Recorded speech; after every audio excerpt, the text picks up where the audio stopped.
Hi hello श्रीपूरकर. चला आपल्या व्हिडिओला सुरुवात करूया. श्री गुरुदेव दत्त, श्री स्वामी समर्थ.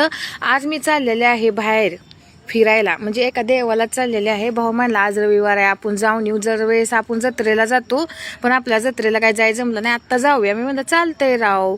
मग नंतर मम्मी म्हणली झालं का आवरून? मी म्हणलं हो. नंतर आमची पिवळ्या आणि डॉली विचारात पडली, माझी मालकीन नेमकी चालली कुठं.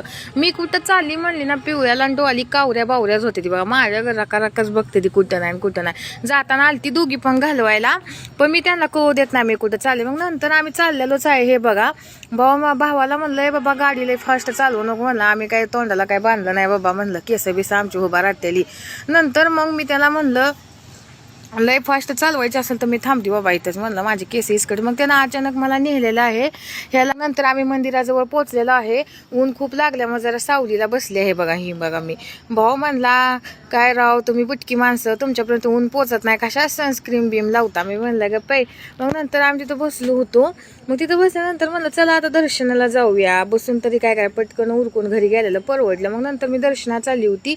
मला नक्की कमेंट करून सांगा हे गाव कुठलं आणि मंदिर कुठलं नक्की. मग नंतर देवीचं दर्शन वगैरे घेतलं. मग तिथून माघारी येताना आम्ही आवे गावातून जांभूळ गावातून आलो होतो. तिथं खूप खेड्यासारखं गाव आहे ना, ते बघितलं मी. मला इतकं भारी वाटलं. तिथं आंब्याची झाडं वगैरे वेगवेगळ्या प्रकारची शेती खूप भारी वाटलं राव. पहिल्यांदा मी असं खेडेगाव बघितलं. पण मधला रस्ता काय बोलूच नका, काय टणटणच बोलले मी हवेत. नंतर मग संध्याकाळची मी भांडी घासून तुटी, कारण मला सकाळी झोपीत उठल्या काय सुद्धा काम करू वाटत नाही. आजच्या पुरतं एवढंच. बाय.